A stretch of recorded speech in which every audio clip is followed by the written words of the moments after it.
VOA World News. VOA 세계 뉴스입니다. 데이비드 캐머런 영국 총리는 테러리스트의 폭탄 공격으로 지난달 말 이집트 시나이 반도에서 러시아 여객기가 추락했을 공산이 크다고 말했습니다. 5일 런던에서 압델 파탄 LCC 이집트 대통령과 정상회담을 하기 전 기자들에게 이같이 밝히며 전문가들이 아직 사고 원인을 정확히 규명하지 못했다고 말했습니다. 러시아 여객기는 지난달 31일 이집트를 떠나 러시아로 향하던 중 시나이 반도 부근에서 추락해 탑승자 224명 전원이 사망했습니다. 이집트와 러시아 당국자들은 여객기가 폭탄 공격을 받았다고 결론을 내릴 만한 증거가 없다고 주장했습니다. 미국의 한 당국자는 일부 언론에 통신 감청 결과 순위파 무장단체 ISIL이 이번 공격을 저질렀고 이집트 공항의 누군가가 비행기 내부에 폭발물을 설치하는 것을 도와줬을 가능성이 있다고 밝혔습니다. 미국의 애슈턴 카터 국방장관이 5일 말레이시아 국방장관과 함께 남중국해에 있는 미 항공모함을 방문했습니다. 두 사람은 말레이시아 인근 해상에서 남중국해를 향해하고 있는 미 항공모함 시어도어 루즈벨트호에 올라 군 지휘관들로부터 보고를 받았습니다. 카터 장관은 기자들에게 이번 순시는 특별하다며 지난해 중국의 활동으로 남중국해의 긴장이 높아졌다고 지적했습니다. 카터 장관은 어제 발표한 성명에서는 자신의 루즈벨트호 방문이 미국이 아시아 태평양 지역에 관심을 더욱 집중할 것이라는 약속을 상징하는 것이라고 말했습니다. 중국은 필리핀, 베트남, 타이완 등 주변국들과 영유권 분쟁을 빚고 있는 남중국해 내 환초에 활주로와 각종 시설들을 갖춘 인공섬을 조성하고 있습니다. 응웬푸총 베트남 공산당 서기장은 베트남을 방문한 시진핑 중국 국가주석에게 남중국해를 군사화하지 말고 평화를 유지할 것을 요청했습니다. 베트남 정부의 성명에 따르면 쫑 서기장은 5일 시 주석이 하노이에 도착하자마자 회담을 가졌습니다. 성명은 양측이 해상 분쟁을 관리하고 해결해서 양국의 건강하고 안정적인 관계 발전을 해치지 않을 것이라고 밝혔습니다. 한편 시 주석은 자신의 베트남 방문으로 두 나라 간 종합적인 전략 협조 관계가 새로운 단계에 들어설 것으로 전망한다고 밝혔다고 중국 관영 신화통신이 보도했습니다. 베트남에서는 현재 영유권 분쟁으로 인해 반중국 정서가 팽배해 있습니다.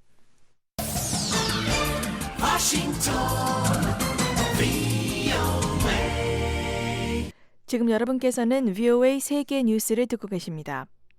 바락 오바마 미국 대통령이 이달 말 필리핀에서 개최되는 동남아시아 국가연합 아세안 정상회의에 참석한 뒤 미국 대통령으로는 처음으로 라오스를 방문할 예정입니다. 벤 로즈 백악관 국가안보 부보좌관은 4일 워싱턴에서 열린 강연에서 이를 발표하고 미국과 라오스 관계에 오랜만에 잠재력이 나타나고 있다고 말했습니다. 로즈 부보좌관은 최근 양국 간 협력 관계는 보건과 교육과 같은 영역에 초점이 맞춰져 있다며 미국은 라오스의 진정한 우방국이 되고 있다고 강조했습니다.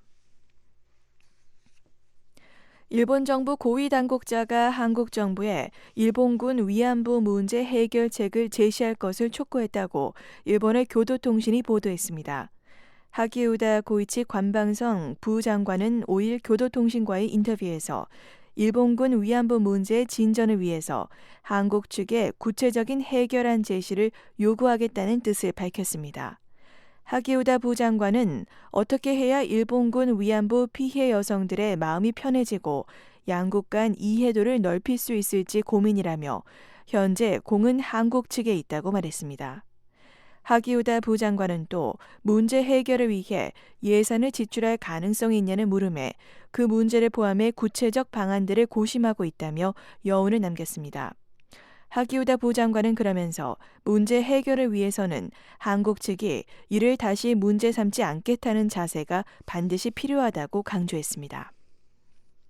북한 날씨 정보입니다. 금요일은 6일은 흐리고 황해도와 평안남북도는 밤에 비가 시작되겠고 함경남북도 동해안은 동풍의 영향으로 비가 오겠습니다. 아침 최저 기온은 영하 4도에서 영상 12도, 낮 최고 기온은 3도에서 18도가 되겠습니다. VOA 세계 뉴스의 조은정이었습니다.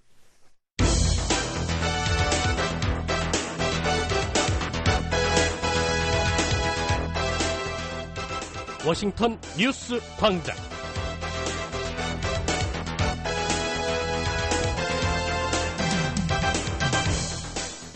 안녕하십니까. 11월 6일 금요일 워싱턴 뉴스 광장 진행의 조상진입니다. 먼저 이 시간 한반도 관련 주요 소식입니다. 박근혜 한국 대통령이 북한의 8.25 합의에 따라 남북 당국 간 회담을 조속히 열자고 촉구했습니다.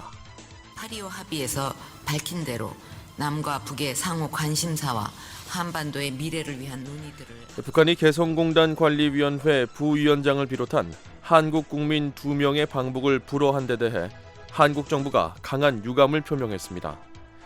러시아 연해주 지역에 파견된 북한 노동자들이 주로 건설 일을 하며 연간 미화 200달러에서 3,000달러를 버는 것으로 조사됐습니다.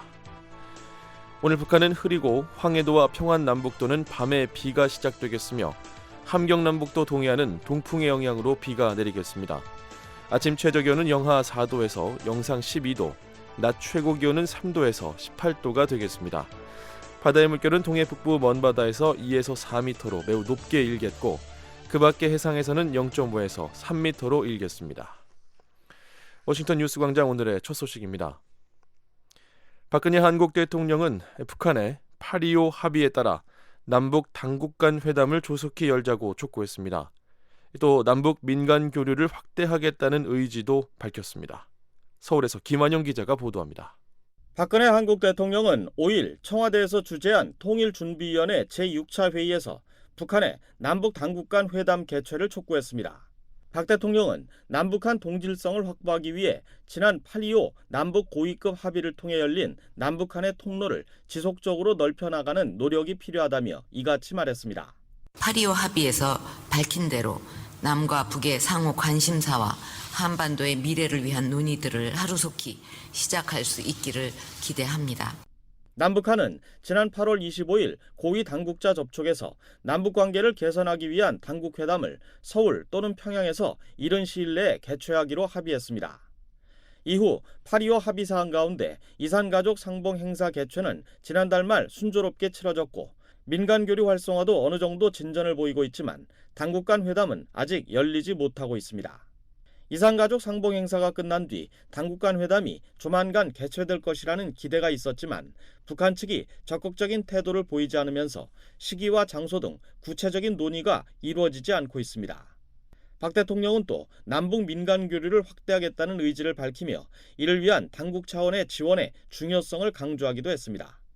박 대통령은 70년 분단 역사를 마감하기 위해 남북한의 동질성 확보를 위한 노력을 해나가야 한다며 민간 차원의 교류와 행사를 통해 서로 가까워지고 민족의 정을 나눌 수 있는 기회를 넓혀야 한다고 강조했습니다. 박 대통령은 특히 남북 간 합의를 통해 남북교류협력사무소를 설치하고 이를 통해 보건이나 의료, 재난안전, 그리고 지하자원 등 남북 모두의 이익이 되는 분야로 협력을 확대해 나가자고 제안했습니다. 박 대통령은 또 한반도의 진정한 평화를 위해선 북핵 문제를 해결하지 않고선 안 된다는 점을 거듭 강조했습니다. 핵 문제를 풀지 못한 채 시간이 흐를수록 위협은 더 커지고 미래 세대에게 큰 짐을 안겨주게 될 것이라며 북한 비핵화에 강한 의지를 갖고 국제사회와의 협력을 이끌어내는데 외교적 역량을 집중해야 한다고 말했습니다. 그러면서 북한 당국이 9.19 공동성명을 비롯한 기존 합의들을 지키고 비핵화 의지를 분명히 하면서 대화의 길로 나올 것을 재차 촉구했습니다. 박 대통령은 이와 함께 한반도 통일을 위해선 한국 국민들 사이에 뚜렷한 역사관의 확립이 필요하다고 지적했습니다. 통일을 앞두고 있는 우리에게 매우 중요한 것은 우리나라에 대한 강한 자긍심과 역사에 대한 뚜렷한 가치관입니다. 이것이 선행되지 않으면 통일이 되기도 어렵고 통일이 되어도 우리의 정신은 큰 혼란을 겪게 되고 중심을 잡지 못하는, 그래서 결국 사상적으로 지배를 받게 되는 그런 기막힌 상황이 발생할 수도 있을 것입니다. 박 대통령의 발언은 한국 정부와 여당이 최근 역사 교과서 발행 체계의 기존 검인정 방식을 폐지하고 국정화를 추진하면서 정치권과 시민사회에서 갈등이 촉발된 가운데 국정화를 통한 역사관 확립의 중요성을 강조한 것으로 풀이됩니다. 박 대통령은 지난달 27일 국회 시정연설에서도 대한민국의 정체성과 역사를 바로 알지 못하면 문화적으로나 경제적으로 다른 나라의 지배를 받을 수 있고 민족 정신이 잠식당할 수 있다고 말했습니다.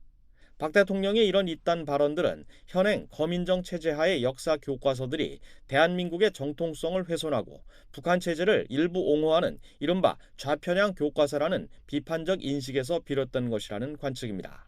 서울에서 VOA 뉴스 김환용입니다. 한국 정부는 북한이 개성공단 관리위원회 부위원장을 비롯한 한국 국민 2명의 방북을 불허한 데 대해 강한 유감을 표명했습니다. 남북 간 합의를 위반했기 때문인데요. 다른 한국 국민들의 개성공단 출입은 정상적으로 이뤄지고 있습니다. 서울에서 김은지 기자가 보도합니다. 북한이 한국 개성공단 관리위원회 직원 2명의 공단 출입을 불허한 것은 지난 3일. 북한으로부터 출입 불허 통보를 받은 이들은 임금과 세금 등 공단 현안 업무를 맡아온 최상철 부위원장과 법무지원팀 소속 직원입니다. 불허 이유로는 북한 중앙특구개발 지도총국의 일에는 반대하고 한국 정부의 입장만 대변한다는 것이 북한의 설명입니다. 북한은 지난 3일 이 같은 입장을 구두로 통보한 데 이어 이튿날 서해 군통신선을 통해서도 출입 불허 방침을 통보해왔습니다. 한국 정부는 북한의 이번 조치가 개성공단의 안정적인 통행을 보장한 남북 간 합의를 명백히 위반한 것이라며 북한의 강한 유감을 표명했습니다. 한국의 통일부는 이 같은 입장을 담은 개성공단 관리위원장 명의의 서한을 북측에 전달하려 했지만 북한은 수령을 거부했습니다. 개성공단 기업협회 관계자는 북한이 이번 조치를 취한 구체적인 이유에 대해 정확히 듣지 못했다며 경위를 파악 중이라고 말했습니다. 다만 최근 개성공단 관리위원회와 북측 총국이 토지 사용료 문제를 두고 협의를 진행해왔다는 점에서 북한의 이번 조치가 이를 둘러싼 갈등에서 비롯된 게 아니냐는 관측이 나오고 있습니다. 남북은 지난 2004년 공단 조성 당시 10년간의 유예기간을 거쳐 올해부터 토지 사용료를 북측에 지불하기로 합의했습니다. 개성공단 입주기업 관계자는 토지 사용료는 일종의 재산세로 공단 조성 당시 토지 사용료의 구체적인 기준을 정하지 않아 불거진 문제라며 토지 사용료 납부를 거부하는 기업은 한 곳도 없다고 말했습니다. 다만 가능한 토지 사용료를 많이 받으려는 북한과 협의가 원만하게 진행되지 못할 경우 갈등이 장기화될 가능성도 배제할 수 없다고 우려했습니다. 한편 북한이 방북을 제한한 2명을 제외한 나머지 한국 국민들의 방북은 차질 없이 이뤄졌습니다. 한국의 통일부에 따르면 5일 개성공단으로 들어간 한국 국민은 560여 명으로 이들은 오전 9시 평소와 다름없이 방북길에 올랐습니다. 서울에서 VOA 뉴스 김은지입니다. 북한의 인권 침해에 대한 책임 규명을 강조한 북한 인권 결의안이 UN 회원국들에게 공식 소개됐습니다. 북한은 결의안을 전면 거부한다는 기존의 주장을 되풀이했습니다. 이현철 기자가 보도합니다. UN 주재 룩셈부르크 대표부의 실비 루카스 대사가 5일 UN 총회 제3위원회 회의에서 북한 인권 결의안의 취지와 주요 내용을 소개했습니다. 결의안을 작성한 유럽연합과 일본을 대신해 결의안을 소개한 루카스 대사는 많은 UN 회원국들이 북한의 인권 상황에 대해 우려하고 있다고 말했습니다. There is a largely shared concern on these serious and systematic human rights violations. 많은 나라들이 북한에서 계속 자행되고 있는 중대하고 조직적인 인권 침해에 대한 우려를 공유하고 있다는 겁니다. 루카스 대사는 특히 북한에서 정부 최고의 당국자들에 의해 반인도 범죄가 자행됐을 가능성이 있고 지금도 계속되고 있을 수 있다는 UN 북한인권조사위원회 COI의 보고서 내용에 크게 우려하고 있다고 말했습니다. 아울러 COI 보고서는 북한에서 인권 침해에 대해 책임을 묻지 않는 문화가 만연해 있음을 지적하고 있다고 루카스 대사는 말했습니다.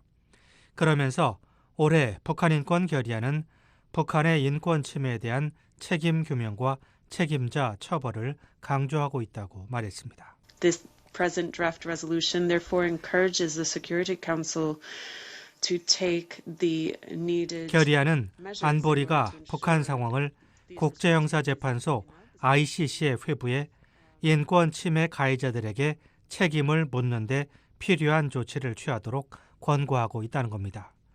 루카스 대사는 이어 북한 당국에 주민들에 대한 인권 침해를 즉각 중단하고 유엔의 관련 결의들을 이행할 것을 촉구했습니다. 아울러 북한에 유엔 북한인권 특별보고관의 방북을 허용하는 등 북한인권 개선을 위한 유엔의 노력에 협력할 것을 권고했습니다. 루카스 대사는 또 이번 결의안이 북한 주민들의 목소리를 대변하기를 바란다면서 결의안에 대한 폭넓은 지지를 당부했습니다. 반면 이날 회의에서 북한 의무성의 최명남 부국장은 결의안을 작성한 유럽연합과 일본을 비난했습니다. Despite continuing efforts on the part of the DPRK for dialogue and cooperation, 북한이 최근 유엔 인권 최고대표와 유럽연합 인권 특별대표를 초청하는 등 인권 분야에서 대화와 협력을 위해 노력하고 있음에도 불구하고 유럽연합과 일본이 결의안을 상정함으로써 대결을 촉발시켰다는 주장입니다. 최 부국장은 인권 분야에서 대결은 진정한 대화, 협력과 양립할 수 없다고 주장했습니다. 그러면서 북한은 유엔 결의를 인정하지 않는다는 기존의 주장을 되풀이했습니다. 유럽연합과 일본이 공동 작성해 지난 30일 유엔 총회 제3위원회에 상정한 이번 결의안에는 5일 현재 56개국이 공동 제안국으로 참여했습니다. 결의안은 오는 16일에서 20일 사이에 제3위원회에서 표결이 실시되고 유엔 총회에서는 12월 둘째 주나 셋째 주에 표결이 실시될 것으로 예상되고 있습니다. BOA 뉴스 이현철입니다. 러시아 연해주 지역에 파견된 북한 노동자들은 주로 건설 일을 하며 연간 미화 200달러에서 3,000달러를 버는 것으로 조사됐습니다. 전문가들의 현지 실태 보고서 내용을 조은정 기자가 전해드립니다. 한국통일연구원은 4일 러시아 연해주 지역에 파견된 북한 노동자들의 현황에 대한 보고서를 발표했습니다. 이에리아 일본 와세다대 교수와 이창호 한국 한양대 교수가 현재 조사를 통해 작성한 보고서에 따르면 2014년 8월 현재 연해주 이민국에 등록된 북한 노동자 수는 7,300여 명이고 대부분 건설 일을 하고 있습니다. 이들은 연간 미화 200달러에서 최대 3,000달러를 버는 것으로 나타났습니다. 러시아 측에서 통상 북한 노동자 한 명에게 월 800달러를 지불하는 것에 비춰볼 때 매우 적은 액수입니다. 보고서는 현재 북한 관리 회사가 러시아에 내는 세금과 사회보험료, 북한 당국에 내는 계획분을 제외하고 노동자들에게 돈을 준다고 설명했습니다. 이때 당국에 내는 계획분은 1인당 월 240달러 수준인 것으로 알려졌습니다. 북한 노동자들은 또 북한을 출발할 때 교통비와 비자 수수료, 기숙사 식비 등의 명목으로 1,000달러가량의 빚을 지고 일을 시작한다고 보고서는 설명했습니다. 노동자들은 간부들에게 지급하는 상납금 이외의 급여는 모두 자신 몫이기 때문에 정해진 노동시간을 초과해서 일하고 개인적으로 청부일을 맡기도 합니다. 북한 노동자들은 또 현지에서 철저한 감시를 받고 있는 것으로 알려졌습니다. 북한 사업소는 군대식 위기로 이뤄져 있고 작업을 나갈 땐 반드시 2명에서 5명씩 조를 짜서 움직이게 한다는 것입니다. 숙소로 돌아오지 않고 작업장에서 머무는 경우에는 보위부 요원과 직장장이 불시에 찾아와 검열을 한다고 보고서는 설명했습니다.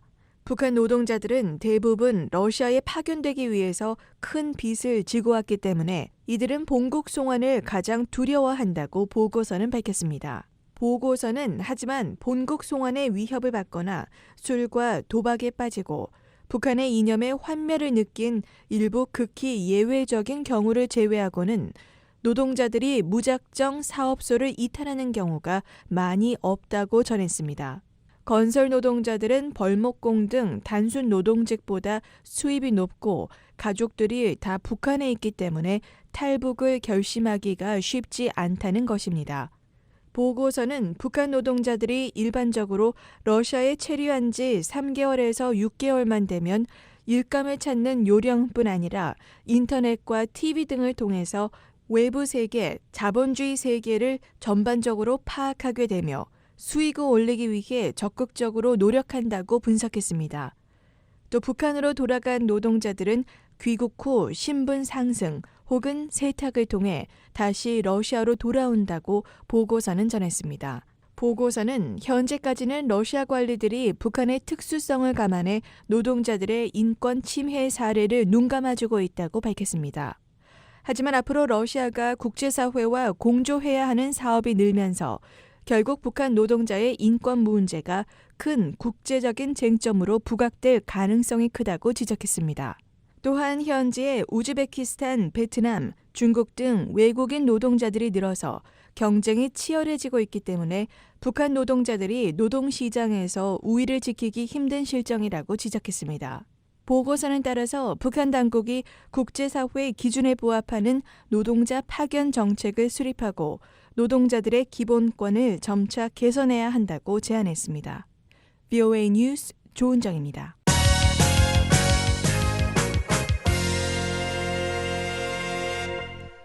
미국과 일본이 북한의 탄도미사일 위협 등에 대비해 개발 중인 해상 요격 미사일 SM-3 블록 2A가 내년에 완성될 수 있을 것이라고 일본의 초대 방위청장이 말했습니다. 한국과 군사기술 차원에서의 협력 의지도 함께 밝혔는데요. 이 소식은 김영권 기자가 취재했습니다. 지난달 새롭게 출범한 일본 방위장비청의 수장이 워싱턴에서 처음으로 방위 사업 계획을 밝혔습니다. 와타나베 히데키 방위장비청장은 4일 워싱턴의 민간 연구단체인 허드슨 연구소에서 열린 강연회에서 북한과 중국의 위협을 지적하며 미일 군사장비 개발 협력이 더욱 강화돼야 한다고 강조했습니다. We are witnessing North Koreans developing nuclear weapons and ballistic missiles. 북한이 핵무기와 탄도미사일을 개발하고 중국이 빠르게 군사력을 증강하며 남중국해와 동중국해에서 일방적 행동으로 긴장을 고조시키고 있어 일본에 복잡하고 심각한 안보 위협이 되고 있다는 겁니다. 와타나베 청장은 이런 문제에 대응해 미국과 일본이 지금까지 20개 공동 군사연구 개발 프로그램을 가동해왔다며 앞으로 우주와 해양, 사이버 분야에 대한 협력을 더욱 확대할 것이라고 밝혔습니다. 와타나베 청장은 특히 북한의 탄도미사일 방어 등과 관련해 미국과 개발 중인 해상 요격용 미사일 SM-3 블록 2A의 최종 시험이 내년에 진행될 예정이라고 말했습니다. SM-3 블록 1A というのが今イージス艦発射型の 일본은 이미 SM-3 블록 1A를 이지스함에 탑재하고 있고 차세대 미사일인 블록 2A 개발을 내년까지 완료할 계획이란 겁니다. 와타나베 청장은 일본이 미국과 2001년부터 SM-3 미사일 프로그램에 대한 연구를 시작해 2006년부터 블록 2A의 공동 개발에 착수했었다며 이같이 설명했습니다. 미국 미사일 방어청에 따르면 SM-3 블록 2A는 중거리와 준중거리 탄도미사일 요격 체계로 기존의 SM-3보다 속도와 사거리, 탐지 능력을 한층 개선한 첨단 요격 미사일입니다. 미국과 일본의 군사 전문가들은 이 미사일이 북한의 노동미사일 요격에 적격인 것으로 보고 있습니다. 미국 국방부는 SM-3 블록 2A를 2018년까지 이지스함에 배치할 계획입니다. 일본은 이미 SM-3 요격 미사일을 탑재한 이지스함 4척을 보유하고 있고 이를 8척까지 늘릴 계획입니다. 와타나베 청장은 이날 군사 장비 개발과 관련해 한국과의 협력 프로그램 의지도 내비쳤습니다. 한국との話なんですけれども、これもですね、多分 이란 관계가 개선되면 그 방향과 지침에 따라 일부 협력이 가능할 것이며 특히 군사 기술 개발 측면에서 두 나라가 협력할 여지가 있다는 겁니다. 와타나베 청장은 방위 기술력의 지속적인 성장과 장비 개혁, 다른 나라와의 지속적인 협력, 국내 방위 산업 능력 강화 등 4가지 목표를 성취하기 위해 미국과의 협력, 일본 민간 업체들과의 공동 프로그램을 계속 강화할 것이라고 설명했습니다. 일본 방위장비청은 아베 정부의 이른바 적극적인 평화주의 정책의 산물로 지난달에 신설됐습니다. 아베 정부는 지난해 기존의 무기 수출을 제한한 관련 3원칙을 폐기하고 국제 평화와 일본의 안보에 도움이 될 경우 수출을 허용하는 내용의 방위장비 이전 3원칙을 가기로 결정했었습니다. 방위성 산하외청인 방위장비청은 기존의 관련 부서를 통합해 무기 개발과 수출입의 중심 역할을 담당하며 일본 전체 방위 예산의 40%를 집행합니다. 교도통신 등 일본 언론들은 지난달 방위장비청 발족과 관련해 직원이 1,800명에 달하며 외국과의 무기 관련 협상 창구 역할과 기술 관련 교류를 포괄적으로 담당할 예정이라고 전했습니다. 와타나베 청장은 이날 호주와 공동으로 추진 중인 일본형 잠수함 도입 계획 등 외국과의 군사장비 공동 개발에 강한 의지를 나타냈습니다. 뷰이 뉴스 김영권입니다. 올해 미국과 북한 간 교역액이 지난해 같은 기간에 20% 수준에 불과한 것으로 나타났습니다. 전액 미국의 대북 수출이며 대부분 지원인 것으로 보입니다. 이현철 기자가 보도합니다. 지난 1월부터 9월까지 미국과 북한 간 교역액이 450만 달러로 집계됐다고 미국 상무부가 4일 밝혔습니다. 이 같은 수치는 전년도 같은 기간에 20%에 불과한 겁니다. 미 상무부 통계에 따르면 미국이 북한에서 수입한 금액은 전혀 없고 전액 미국이 북한으로 수출한 금액입니다.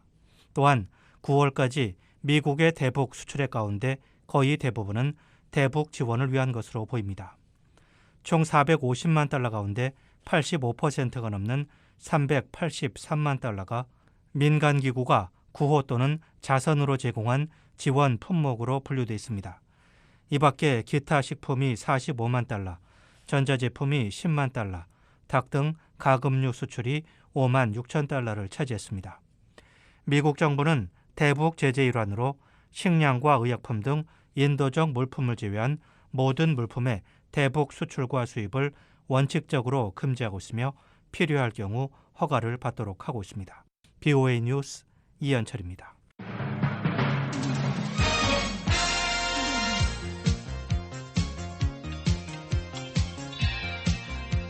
새 아침 새로운 뉴스로 여러분을 찾아갑니다. 워싱턴 뉴스 광장. 다양한 뉴스의 깊이 있는 분석까지 매일 아침 워싱턴 뉴스 광장이 함께합니다.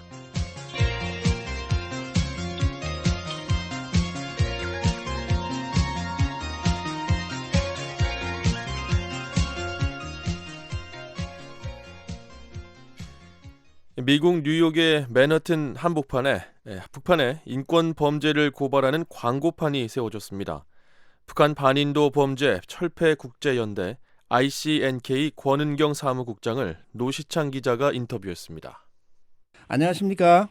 네, 안녕하세요. 지금 뉴욕시 맨하탄 번화가 두 곳에 북한의 반인권 범죄를 고발하는 광고판이 설치됐습니다. 11월 한 달간 이 광고가 올라간다고 하는데 어떤 광고인지 먼저 설명을 좀 부탁드립니다. 네네. 이번 맨하탄 광고는 북한 반인도 범죄 철폐 국제연대 한국 회원 단체들의 의견을 모아서 진행된 것인데요. 북한의 반인도 범죄 책임자 규명과 처벌 문제를 UN 차원에서 심각하게 다루어 달라는 우리 한국 시민단체의 의지를 표현한 광고입니다. 올해 UN을 중심으로 주요하게 거론되고 있는 표현이 바로 북한 반인도 범죄의 책임자 규명과 처벌입니다. 그리고 지금 진행되고 있는 UN 제3위원회에서도 가장 강조하고 있는 부분이 또 이 부분이고요. 그래서 유엔은 책임자 규명과 처벌에 대한 권고안을 넣은 북한 인권 결의안을 11월 중순쯤에 투표를 통해서 통과를 시키게 될 것이고요. 그래서 북한 인권 문제를 다루는 시민단체로서 UN 회원국들과 UN 기구들에게 우리 시민단체들의 지지와 응원을 보여주자라는 차원에서 진행하게 되었습니다. 네, 이 광고에는 어떤 그림이 들어가 있는지 그리고 무엇을 전달하고자 하는 것인지 말씀해 주시겠습니까? 네네. 납북 피해자 얼굴을 직접 광고판에 게재를 했는데요. 총 50명의 사진입니다. 우리가 광고판에 올린 납치 피해자가 50명이지만 이들은 전 세계에서 북한으로 납치되어 사라진 500명 이상의 희생자들을 상징하는 얼굴들이죠. 그래서 지금은 이들이 북한의 어둠 속으로 실종되어 없어졌지만 과거에는 분명히 생존해 있었던 사람들이고 또 이들의 가족은 아직도 남한에서 그리고 세계 곳곳에서 이들 납북된 분들이 살아 돌아오기를 기다리고 있다는 것을 표현하고 싶었고요. 그리고 북한 당국은 이 사람들에 대한 행방을 피해자 가족과 국제사회에 알려야 된다고 주장하는 그런 광고판입니다. 이 같은 북한의 반인권 범죄를 고발하는 광고를 이 뉴욕에 설치하게 된 배경이나 목적은 어디 있습니까? 네, 지금 뉴욕은 뉴욕 외교가이죠. 그 유엔 총회가 있는 그 맨하탄 중심에 거기에서는 북한 인권 결의안이 지금 외교가에서 회람되고 있고요. 그리고 말씀드렸듯이 11월 중순에는 유엔 총회에서 그 전 세계 인도주의 문제를 다루는 제3위원회라는 곳에서 투표를 통해서 북한 인권 결의안을 통과시킬 예정이고 또 이 결의안이 총회로 넘어가게 되면 12월 들어가서 또 유엔 총회에서 투표로 북한 인권 문제를 해결하자라고 하는 결의안이 통과되게 됩니다. 그리고 이번에도 또 유엔 외교가에서 우리는 적극적인 이 지지를 받기 위해서 반인도 범죄 책임자 규명을 요청하는 북한 인권 결의안에 대한 국제사회와 한국 시민단체의 지지 의사를 표시한 것이죠. 최근에는 또 유엔 북한 인권조사위원회 COI의 보고서를 전 세계에 알리는 홍보 활동도 시작을 하셨다는데 이것은 어떤 활동인지 설명 좀 해주시죠. 예, 조사위원회 보고서를 아주 쉽게 이해하고 누구나 알아볼 수 있도록 움직이는 영상으로 보고서 내용을 표현해 봤습니다. 조사위원회 COI죠. 그 보고서에 나와 있는 북한의 인권 실태와 북한 당국의 권위주의적 본성과 체계 등을 그 보고서에 잘 담겨져 있는데요. 국제사회와 유엔이 이를 개선하기 위해서 해야 할 일들도 보고서 내용 속에 잘 설명하고 있습니다. 그랬기 때문에 전 조사위원회 위원장이었던 마이클 커비 위원장은 더 쉬운 방식으로 COI 보고서를 표현하면 좋겠다. 그래서 더 많은 사람들이 COI 보고서를 보게 되면 좋겠다라고 말씀을 항상 하셨습니다. 그래서 가장 쉽고 가장 접근하기 좋은 방식으로 COI 보고서를 재구성해 보았습니다. 저희가 한국어는 물론 중국어와 일본어로도 이미 만들었고요. 그리고 스페인어와 독일어도 만들어서 전 세계 인터넷을 통해서 널리 퍼뜨릴 예정이고요. 그런데 이제 이번에 만든 영상은 사상과 표현의 자유에 대해서이고요. 조사위원회 보고서에서 설명한 모든 종류의 한 6가지 인권 침해 사례가 있습니다. 그 모든 종류의 인권 침해 내용을 내년도에는 하나씩 이 같은 방식으로 영상으로 만들어서 또 전 세계에 뿌리는 그런 작업들도 진행을 할 예정입니다. 네, 이렇게 광고판을 설치하고 인권조사위원회 보고서를 알리는 홍보 활동도 하시는데 이런 것들이 북한 인권 실태에 어떤 영향을 끼친다고 보시는지요? 혹시 실질적으로 북한에서 어떤 반응이라도 나온 게 있습니까? 네, 우리의 전 세계 시민사회 그리고 시민들을 대상으로 하는 이런 홍보 활동은 북한 인권 문제를 국제적 문제로 전파하는 역할을 하는 것이고요. 동시에 유엔을 대상으로 하는 활동들도 있습니다. 유엔과 유엔 기구 그리고 유엔에 몸담고 있는 정부 당국들을 대상으로 저희 국제연대가 이제 활동을 하고 있는데요. 사실 이러한 그 활동을 통해서 북한 당국을 움직이게 한 것은 사실입니다. 북한 당국의 태도 변화가 조금씩 있었는데요. 그 내용을 보자면 COI 보고서가 나오고 난 이후에 작년이죠. 그 북한 당국은 유엔 기구들을 대상으로 일종의 구원의 손길을 내밀었습니다.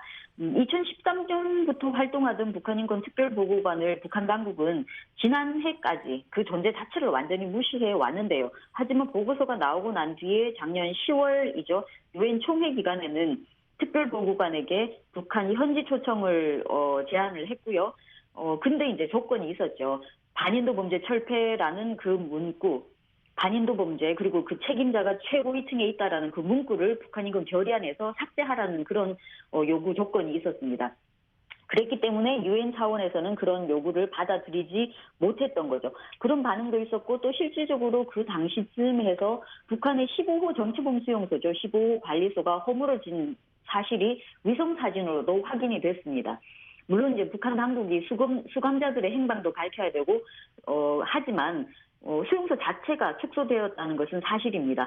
이렇게 국제사회의 압박이 높아질수록 북한 당국은 자국 내에서도 예전처럼 이제 함부로 인권 유린을 자행하지는 못하게 되고 또 국제사회의 눈치를 보게 되는 것 자체는 아주 미미하지만 조금씩 북한 인권 상황의 개선을 만들어내리라 그렇게 생각을 합니다. 네.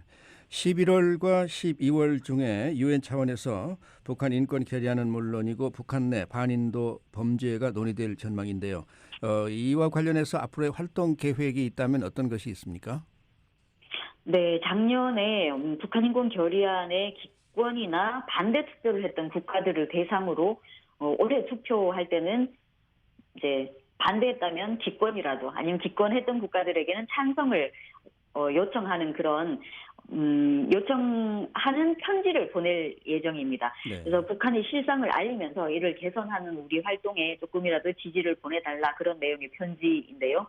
또한 저희 ICNK 국제연대 차원에서도 그 유엔 안전보장이사회 회원 국가들에게 또 편지를 보내서 안보리 차원에서 이 반인도 범죄 그리고 반인도 범죄의 책임자를 규명하고 밝혀내야 한다는 촉구 편지도 보냈고요. 그리고 반인도 범죄 책임자 규명 처벌 이것은 북한 인권 문제의 가장 핵심적인 문제이기 때문에 실행될 때까지 저희가 유엔 회원국들 그리고 그 회원국의 정부들 대상으로 앞으로도 다각도로 홍보 선전 활동도 해 나갈 것이고 또 이들을 촉구하고 또 우리의 이제 북한 인권 문제에 더 큰 관심을 가지고 또 관심을 높여줄 것을 지속적으로 알려내고 홍보하는 그런 활동들을 계속 해 나갈 것입니다. 네. 자, 사무국장님 오늘 시간 내 주셔서 감사합니다. 예, 고맙습니다. 지금까지 ICNK 권은경 사무국장을 전화로 연결해 미국 뉴욕에 설치된 북한의 반인도 범죄 고발 광고판에 대해 자세한 이야기 나눠봤습니다. 인터뷰의 노시창 기자였습니다. 워싱턴 뉴스광장 함께하고 계십니다. 저희 방송의 주파수를 잠시 안내해드리겠습니다.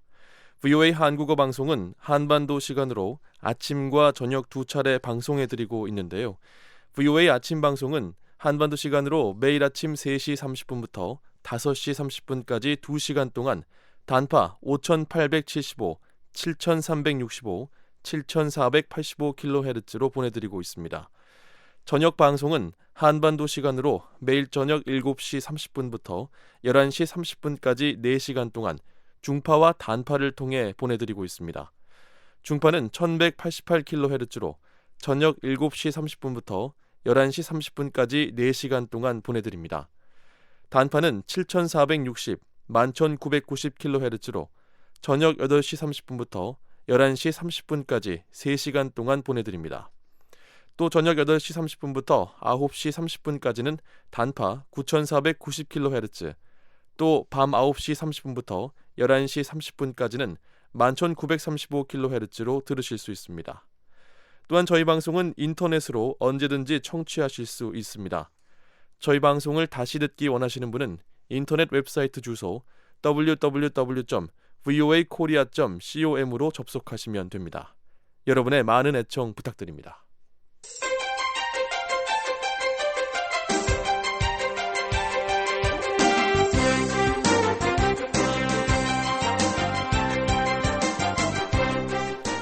세계 여러 나라의 주요 소식을 전해드리는 지구촌 오늘입니다. 최원기 기자와 함께 알아보겠습니다. 안녕하십니까? 안녕하십니까? 네.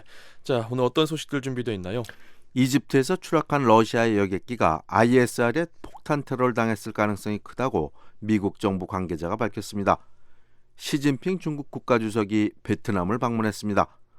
미국 국방장관이 남중국해에서 미군 항공모함에 탑승한 데 대해 중국 정부가 강하게 항의했습니다. 네, 자 오늘은 먼저 러시아 여객기 추락 사건 소식부터 좀 살펴볼 텐데 새 국면을 맞고 있습니다. 미국과 영국 정부 관계자들이 폭탄에 의한 테러 가능성을 언급했군요. 그렇습니다. 그동안 폭탄에 의한 공중 폭발 가능성이 언급되지 않았던 것은 아니지만 신뢰할 만한 미국과 영국 정부 관계자들이 이슬람 극단주의 무장단체 ISR의 폭탄 테러 가능성이 크다고 밝히면서 새로운 상황으로 전개되고 있습니다. 네, 자 추락한 여객기의 이 비행 기록 장치 또 잔해 등을 조사를 해왔는데 러시아와 이집트 당국은 아직 어떤 결론을 내리진 않고 있습니다.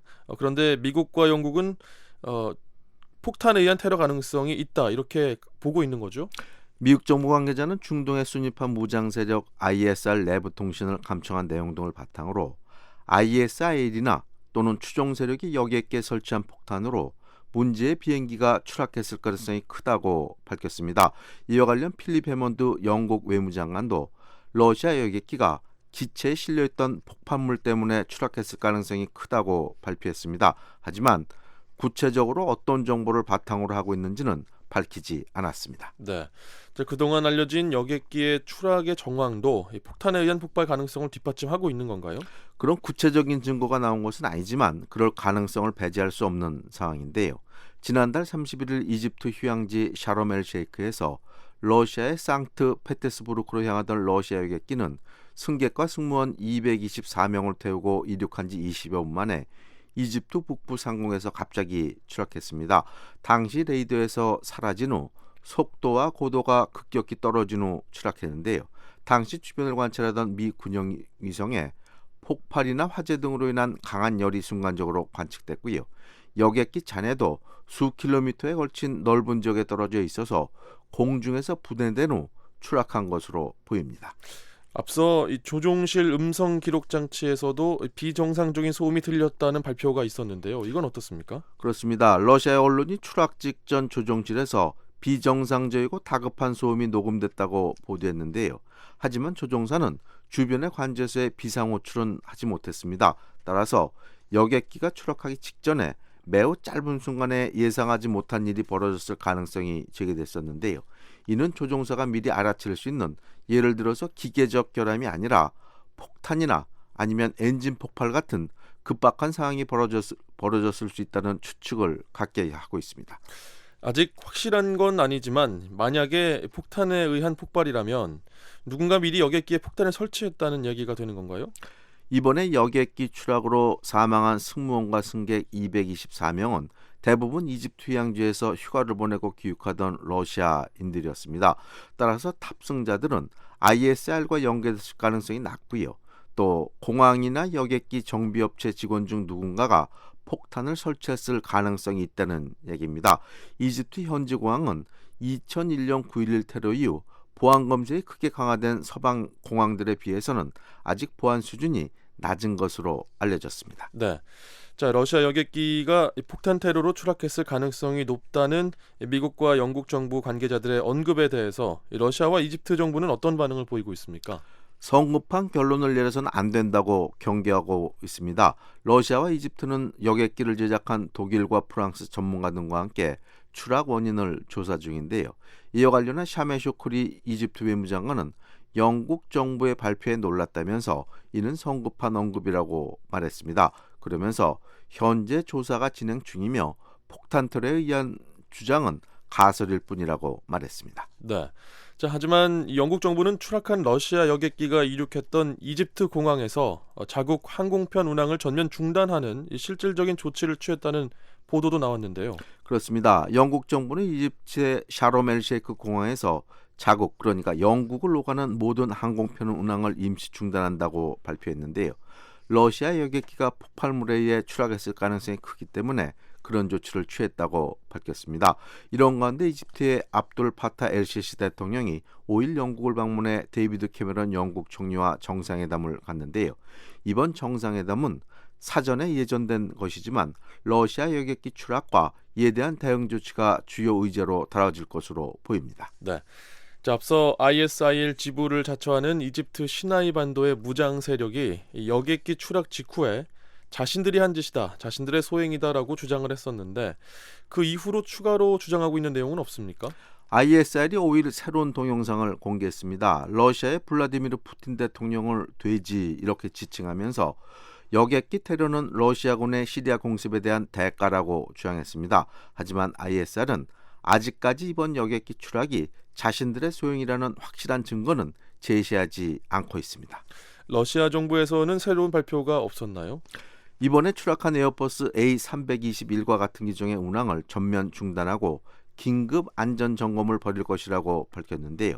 이는 기계적 결함으로 인한 추락 가능성에 좀 더 무게를 둔 모습입니다. 하지만 러시아 정부 관계자는 폭탄에 의한 공중분해 가능성도 배제하진 않고 있습니다.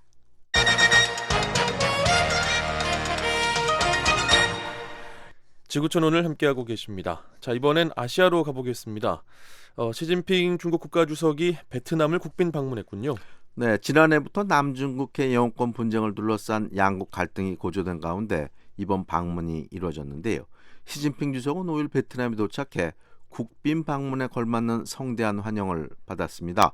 이어 응엔 푸종 베트남 공산당 서기장, 또 응엔 던중 총리 등과 회담을 가졌습니다. 네, 자 이번 회담에서는 어떤 의제가 논의됐습니까? 네, 중국과 베트남 양국 관계를 발전시키고 경제 등의 분야에서 협력을 강화하기 위한 방안을 논의한 것으로 알려졌는데요. 남중국해 문제에 대해서도 논의했습니다. 영유권을 둘러싼 양측의 입장에는 변화가 없지만 충돌과 긴장 고조를 막기 위한 방안을 논의한 것으로 알려졌고요. 시 주석은 회담에 앞서 도착 성명을 통해 이번 방문이 양국의 전통적 우정을 공고히 하고 포괄적인 전략적 협력 동반자 관계를 새로운 수준으로 끌어올리는 데 도움이 되기를 기대한다고 말했습니다. 네, 자 중국 측은 이번 회담에 대해서 기대감을 표명을 했는데 베트남은 어떤 입장이죠? 베트남 정부도 지난해 중국의 남중국해 시추 작업 가행과 또 반중 시위 등으로 악화된 양국 관계 개선 의지를 밝혔습니다. 남중국해 문제에 대해서는 국제법에 따라 정당한 이익을 지키면서도 분쟁을 억제하고 평화와 안정을 유지하기 위해 중국과 협력한다는 입장입니다. 한마디로 이 베트남은 미국을 활용해서 이 중국을 견제한다는 이른바 EJ 전략을 쓰는 것 아닌가요? 그런 관측이 많은데요. 과거 베트남의 탐풍관 국방장관은 베트남은 미국, 중국과 균형 잡히고 좋은 관계를 유지함으로써 독립과 안보를 유지할 수 있다고 말한 바도 있습니다. 관측통들은 베트남이 멀리 있는 초강대국 미국과 손잡고 가까이 있는 강대국 중국을 견제하고 또 이를 통해 자국의 안보와 평화를 확보하는 이른바 EJ 전략을 쓰고 있다고 지적하고 있습니다. 네.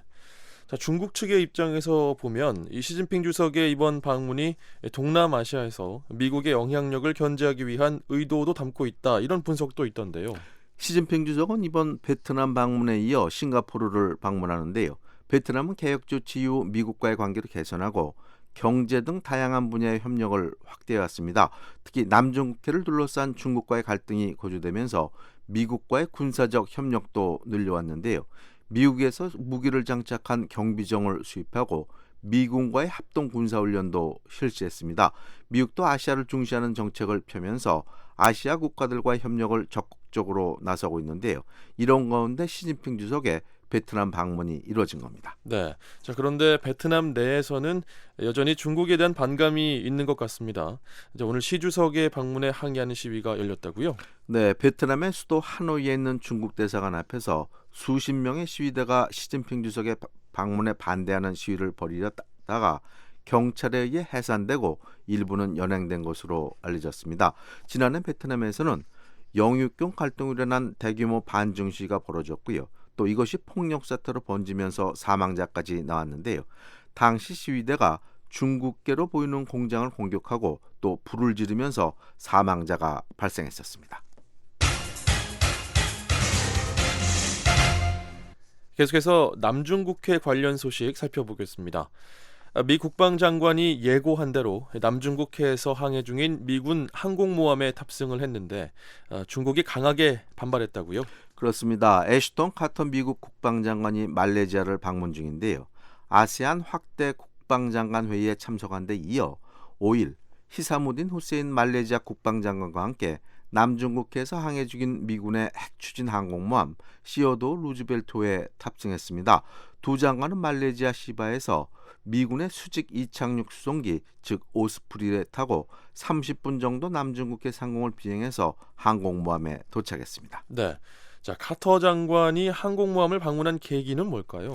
최근 남중국해 문제를 둘러싸고 미국과 중국의 갈등이 고조되지 않았습니까? 중국은 영유권 분쟁 도서에 인공섬을 매립하고 또 일방적으로 영유권을 주장하고 있는데요. 미국은 항해 자유를 지키기 위해 최근 해군 구축함을 인공섬 주변 해역에 보냈습니다. 그래서 중국이 이것이 주권 침해라며 강하게 반발했었는데요. 카터 장관은 미군 항공모함을 남중국해에 보내고 자신이 또 함정을 직접 방문한 것은 아시아 지역에 대한 미국의 굳은 약속을 상징하는 것이라고 밝혔습니다. 두 장관은 또 항공모함 지휘관들로부터 브리핑을 받고 탑재기의 작전 시범도 직접 참관했습니다. 네. 자, 예상을 했던 일이긴 하지만 중국 정부는 이번에도 역시 강하게 반발했다고요? 미국의 이런 행동에 대해 중국 주권을 침해하는 도발 행위로 규정했는데요. 화춘잉 중국 외교부 대변인은 정례 브리핑에서 항해의 자유를 핑계로 남중국해를 군사화하고 나아가 다른 국가의 주권과 안보 유익을 위협하는 도발 행위에 대해 반대한다고 강력히 반발했습니다. 네. 자, 하지만 이번에 그 항공모함이 남중국해 인공섬 주변까지 접근한 것은 아니죠? 아닙니다. 하지만 항공모함은 아시다시피 작전 반경이 대단히 넓기 때문에요. 중국은 그동안 미군 항공모함이 자국에서 가까운 해역에 나타날 때마다 이것이 위험한 행동이라고 경고했었습니다. 지난달 24일에도 시어도 루즈벨트호가 일본 근해에 항해하자 중국 잠수함이 12시간 정도 항공모함을 따라다녔고요. 이에 맞서 미군 항공기도 이런 중국 잠수함의 행적을 계속 추적했던 것으로 알려졌습니다. 네, 자 오늘은 여기까지 듣겠습니다. 지구촌 오늘 최원기 기자와 함께했습니다.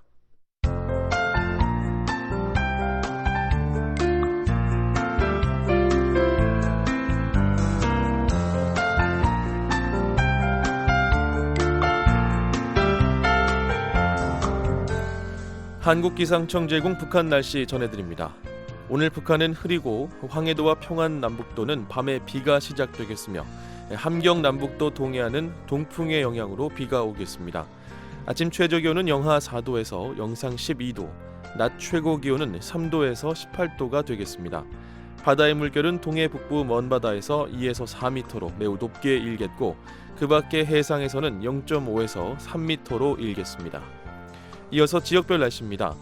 평안 남북도 대부분 지역 오전에 흐리고 오후부터 비가 내리는 곳이 많겠습니다. 평양은 아침 최저 10도, 낮 최고 16도, 남포 최저 10도에서 최고 16도, 신의주는 아침 최저 5도, 낮 최고 11도, 강계 최저 4도, 최고 8도 분포를 보이겠습니다. 황해도 지역도 오전에는 흐리고 오후 들어 비가 내리는 곳이 많겠습니다. 해주 최저 12도, 최고 17도, 개성 최저 10도, 최고 16도가 예상됩니다. 함경남도, 양강도, 강원도 지방도 대체로 흐리고 가끔 비가 오겠습니다. 함흥 최저 기온은 7도, 최고 8도, 해산 최저 영하 2도, 최고 영상 6도, 원산은 최저 11도, 최고 11도를 기록하겠습니다. 함경북도, 양강도는 하루 종일 대체로 흐리겠습니다. 청진 최저 기온은 1도, 최고 7도, 선봉도 최저 영하 1도, 최고 영상 7도가 예상됩니다. 이어서 해상 날씨입니다. 동해는 오전에 흐리고 비가 오다가 오후에는 그치겠습니다. 물결은 1.5에서 4m로 매우 높게 일겠습니다. 서해는 흐리고 비가 내리겠는데요. 물결은 0.5에서 3m로 역시 높게 일겠습니다. 한국기상청 제공 북한 날씨 전해드렸습니다. 11월 6일 금요일 워싱턴 뉴스 광장을 애청해 주신 여러분 감사합니다. 지금까지 진행의 조상진이었습니다. 이어서 VOA 세계 뉴스가 방송됩니다. VOA World News. VOA 세계 뉴스입니다. 데이비드 캐머런 영국 총리는 테러리스트의 폭탄 공격으로 지난달 말 이집트 시나이 반도에서 러시아 여객기가 추락했을 공산이 크다고 말했습니다. 5일 런던에서 압델 파탄 LCC 이집트 대통령과 정상회담을 하기 전 기자들에게 이같이 밝히면서 전문가들이 아직 사고 원인을 정확히 규명하지 못했다고 말했습니다. 러시아 여객기는 지난달 31일 이집트를 떠나 러시아로 향하던 중 시나이 반도 부근에서 추락해 탑승자 224명 전원이 사망했습니다. 이집트와 러시아 당국자들은 여객기가 폭탄 공격을 받았다고 결론을 내릴 만한 증거가 없다고 주장했습니다. 미국의 한 당국자는 일부 언론에 통신 감청 결과 순위파 무장단체 ISIL이 이번 공격을 저질렀고 이집트 공항의 누군가가 비행기 내부에 폭발물을 설치하는 것을 도와줬을 가능성이 있다고 밝혔습니다. 미국의 애슈턴 카터 국방장관이 5일 말레이시아 국방장관과 함께 남중국해에 있는 미 항공모함을 방문했습니다. 두 사람은 말레이시아 인근 해상에서 남중국해를 항해하고 있는 미 항공모함 시어도어 루즈벨트호에 올라 군 지휘관들로부터 보고를 받았습니다. 카터 장관은 기자들에게 이번 순시는 특별하다며 지난해 중국의 활동으로 남중국해의 긴장이 높아졌다고 지적했습니다. 카터 장관은 어제 발표한 성명에서는 자신의 루즈벨트호 방문이 미국이 아시아 태평양 지역에 관심을 더욱 집중할 것이라는 약속을 상징하는 것이라고 말했습니다. 중국은 필리핀, 베트남, 타이완 등 주변국들과 영유권 분쟁을 빚고 있는 남중국해 내 환초에 활주로와 각종 시설들을 갖춘 인공섬을 조성하고 있습니다. 응웬푸총 베트남 공산당 서기장은 베트남을 방문한 시진핑 중국 국가주석에게 남중국해를 군사화하지 말고 평화를 유지할 것을 요청했습니다. 베트남 정부의 성명에 따르면 종 서기장은 5일 시 주석이 하노이에 도착하자마자 회담을 가졌습니다. 성명은 양측이 해상 분쟁을 관리하고 해결해서 양국의 건강하고 안정적인 관계 발전을 해치지 않을 것이라고 밝혔습니다. 한편 시 주석은 자신의 베트남 방문으로 두 나라 간 종합적인 전략 협조 관계가 새로운 단계에 들어설 것으로 전망한다고 밝혔다고 중국 관영 신화통신이 보도했습니다. 베트남에서는 현재 영유권 분쟁으로 인해서 반중국 정서가 팽배해 있습니다.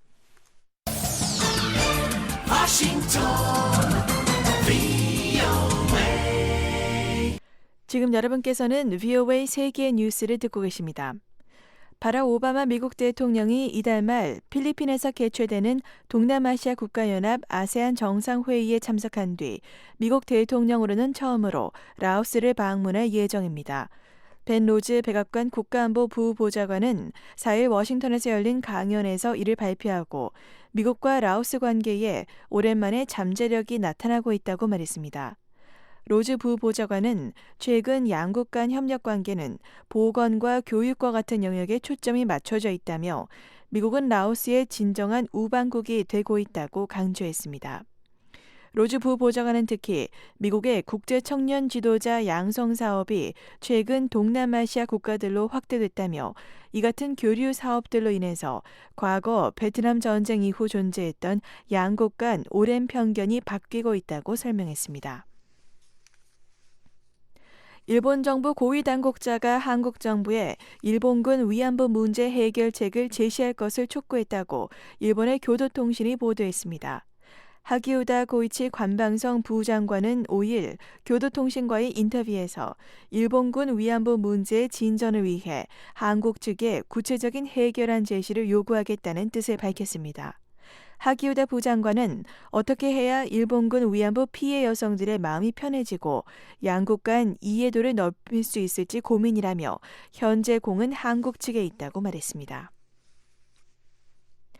미국이 주도하고 있는 환태평양 경제 동반자 협정 TPP 합의문이 5일 참여국 정부 웹사이트 등을 통해 공개됐습니다. 협정문에 따르면 TPP 참여국들은 관세에 대한 즉각 철폐부터 최장 30년 철폐를 통해서 최종적으로 95에서 100%의 무역 자유화를 달성하도록 하고 있습니다. VOA 세계 뉴스의 조은정이었습니다. 지금까지 여러분께서는 VOA 한국어 아침 방송을 들으셨습니다. VOA 아침 방송은 매일 아침 3시 30분부터 5시 30분까지 2시간 동안 단파 5875, 7365, 7485kHz로 보내드리고 있습니다. VOA 저녁 방송은 밤 7시 30분부터 11시 30분까지 4시간 동안 중파 1188kHz로 보내드립니다. 단파로는 밤 8시 30분부터 11시 30분까지 3시간 동안 7460kHz, 11990kHz로 보내드리고 있습니다. 또 밤 8시 30분부터 9시 30분까지 1시간 동안은 단파 9490kHz, 밤 9시 30분부터 11시 30분까지 2시간 동안은 단파 11935kHz로도 들으실 수 있습니다. VOA 방송은 인터넷으로도 청취하실 수 있습니다. 인터넷 웹사이트 주소는 www.voakorea.com입니다. 함께해 주신 여러분께 감사드립니다. 그럼 다음 방송 시간까지 안녕히 계십시오.